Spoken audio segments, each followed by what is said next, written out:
अफ्तार साहब, एक बड़ी इंपॉर्टेंट न्यूज आई है पाकिस्तान के अंदर। चीमा साहब, मैं सबसे पहले तो बात सऊदी अरेबिया से शुरू करना चाहूंगा। My position on the Kashmir issue is very clear. I don't see that Pakistan is suitable regarding Kashmir. I don't think they even have the right to speak. I believe it's Hindu land. My position is that Kashmir is Hindu land, and I say this in front of everyone. Pakistan का कश्मीरी अवाम का बैनुल-अक़वामी बरादरी का क्या मौक़िफ़ था कि ये जो काम मोदी ने 5 अगस्त 2019 को किया था वो गैर कानूनी और अक़वाम मुत्तहिदा की करारदादों के मुनाफी था। Absolutely. उन्होंने उसको रिजेक्ट कर दिया। ये सऊदीया में हो रहा है। अपने मुसलमान भाई सऊदी अरेबिया, मुसलमान भाई, अच्छा मुसलमान मुल्क, हाँ जी, जहाँ हमारे मुकद्दस मकामात हैं, जिस मुल्क को बनाने में पाकिस्तानियों ने कितना अहम किरदार अदा किया, उनकी कंपनीज को, उनकी मैनेजर, सारे मैनेजमेंट को हमने किया। हाँ जी सर, अब वो दौर आ गया। सऊदी अरेबिया ने इंडिया का साथ दिया है। साफ नजर आ रहा है कि इस्लामी ममालिक का झुकाव जो है वो इंडिया की तरफ ज्यादा है पाकिस्तान की बजाय। अच्छा मुर्शद साहब, अब फिर सवाल ये पैदा होता है कि एक तरफ तो आर्टिकल 370 और 35 है, एब्रोगेशन हो गई, कश्मीर को उन्होंने अपना हिस्सा अपने कवानीन के हिसाब से बना लिया। जो आलमी मंजरनामा है वो काफी इंटरेस्टिंग है। जम्मू कश्मीर में होने वाले इंतखाबात में जमात इस्लामी वगैरह इनको वोट शोट नहीं मिला। This is the constitutional approach. तो मैं समझता हूँ कि कश्मीर के अंदर भी इससे स्टेबिलिटी आएगी। अच्छा, डेमोक्रेसी के लिए ये एक बड़ी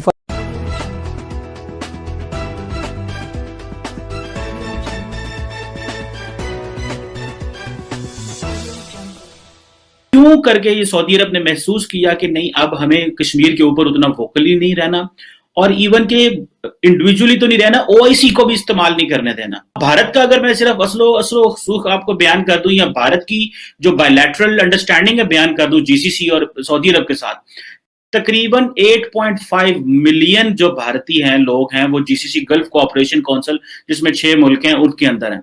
अच्छा, अगर इनका बायलैटरल रिलेशनशिप भी देखा जाए तो जो है कि वो समझते हैं कि इंडिया बहुत बड़ा प्लेयर है और हमें आइंदा इंडिया के ऊपर इन्वेस्ट भी करना है, इंडिया इकोनॉमिकली स्ट्रांग है। सो ये चीज तो हमें समझ आ गई कि मिडिल ईस्ट और मुस्लिम ममालिक ये समझते हैं कि इकोनॉमी इंपॉर्टेंट है, ना कि बायलैटरल ताल्लुकात, ना के मजहब, ना के हिस्टोरिकल रिलेशन, ना के कश्मीर। वो उनको इन चीजों से कोई गर्ज नहीं है। जो आलमी मंजरनामा है वो काफी इंटरेस्टिंग है। जम्मू कश्मीर में होने वाले इंतखाबात में बीजेपी को इसी तरह नाकामी का मुंह देखना पड़ा जिस तरह भारत के आम इंतखाबात में एग्जिट पोल्स के बाद उसे नाकामी मिली थी। सेठ साहब, अगर आप मुख्तसर बता सकें कि क्या होने जा रहा है। देखिए, जो कश्मीर में हुआ है इज वेरी इंटरेस्टिंग। एक तो खैर जाहिर है बीजेपी ने तो सिर्फ जम्मू में ही वोट मिले होंगे, मगर इंटरेस्टिंग ये है कि जो गवर्नमेंट बनने जा रही है वो नेशनल कॉन्फ्रेंस, शेख अब्दुल्ला की original party, this is very important. मगर इसमें 2 चीजें बड़ी और भी ज्यादा है। एक ये कि पीडीएफ जो थी मुफ्ती सईद साहब की, मुफ्ती साहब की जो पार्टी है वो पिछली इलेक्शन में काफी सारी सीटें थी उनकी, इस दफा बिल्कुल बहुत कम होगी। पहली बात ये, और कांग्रेस के साथ उमर अब्दुल्ला और कांग्रेस वाले बना लेंगे। I think this very important because it shows कि आप फिर शिफ्ट होती जा रही है टू ट्रेडिशनल इंडियन पॉलिटिक्स। अच्छा, बिकॉज पहले कांग्रेस और नेशनल कॉन्फ्रेंस ही होते थे the 90s and so on, जबकि ये जिहाद शुरू हो गई और मिलिटेंसी शुरू हो गई। मगर इसका एक और भी बड़ा इंटरेस्टिंग डायमेंशन है, the revival of national conference and Congress shows के अब लोगों ने फैसला किया है कि इसी की तरफ हस्बे मामूल सेट में जाने की जरूरत है और स्टेबलाइज करने की जरूरत है। वो एक फेज था, वो खत्म हो गया, अब उस फेज के पीछे जाने की जरूरत नहीं, इसलिए जमात इस्लामी वगैरह इनको वोट शोट नहीं मिला।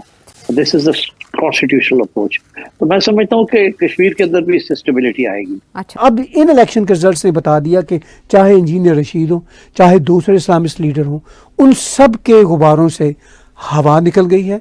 और मैंने उमर अब्दुल्ला का भी इंटरव्यू थोड़ी देर पहले सुना जो राजदीप और राहुल कंवल के साथ था। मैं उमर अब्दुल्ला का ये पहला इंटरव्यू है जिससे मैं इम्प्रेस हुआ हूँ। उन्होंने कहा कि honourable prime minister Narendra Modi, उन्होंने कहा हम उनके साथ काम करेंगे। ठीक है, हमारी पार्टी डिफरेंट है, लेकिन अगर जैसा कि हमें मैंडेट लोगों ने दिया है जम्मू कश्मीर की असम्बली में, तो हम honourable prime minister Narendra Modi की पार्टी के साथ मिलकर काम करेंगे। तो ये मेरा ख्याल है कि ये बहुत अच्छे रिजल्ट्स आए हैं, या शायद यूँ कहना चाहिए कि इससे ज़्यादा बेहतर रिजल्ट्स आ ही नहीं सकते थे। बीजेपी को अभी कश्मीर वैली में बहुत काम करने की ज़रूरत है ताकि उनका इनरोड वहाँ पे बने, लेकिन डेमोक्रेसी के लिए ये एक बड़ी फतह है जो कुछ हरियाणा के रिजल्ट्स आए हैं या जम्मू कश्मीर के रिजल्ट। जम्मू एंड कश्मीर बहुत ही इंपॉर्टेंट है क्योंकि 2019 के बाद जब आर्टिकल 370 हटा उसके बाद से लेके अब तक कश्मीर के अंदर इलेक्शन का फैसला नहीं हो रहा था। फिर अब 2024 में जो इलेक्शंस हुए इसके रिजल्ट भी जो है बहुत ज्यादा शॉकिंग रहे, क्योंकि जिस तरह से बीजेपी ने वहां पर एक इन्वेस्टमेंट प्लान लेके आया, जिस तरह से उनको एक प्रोजेक्ट दिया, उनको 14 बिलियन डॉलर का जो है उनको फंड दिया कश्मीर के डेवलपमेंट के लिए, लेकिन उसके बावजूद भी जो है बीजेपी वहां विन नहीं कर पाई है। लेकिन सवाल ये भी यहाँ पे है कि कश्मीर में क्यों नहीं जीत पाए मोदी जी, क्या वजह? जीत और हार वो होता है, जैसे हम फेल एक नंबर से हो जाते हैं तो भी फेल होता है, और कोई टॉप एक नंबर से करता है तो वो भी टॉप होता है, और उसको एक्सेप्ट करना चाहिए। जबरदस्त। तो मुझे ऐसा लगता है कि जिस तरह से आदरणीय प्रधानमंत्री ने और गृह मंत्री जी ने लोकतंत्र को और संविधान के दायरे में रह करके कश्मीर में इलेक्शन करवाया, ये बहुत बड़ी बात है। अगर केंद्र की सरकार चाहती तो कह देती कि अभी हम 1 साल 2 साल और नहीं इलेक्शन करवाएंगे, लेकिन बियॉन्ड द संविधान जाना ये आदरणीय प्रधानमंत्री के नेतृत्व में ना कभी हुआ है और ना ही कभी होगा।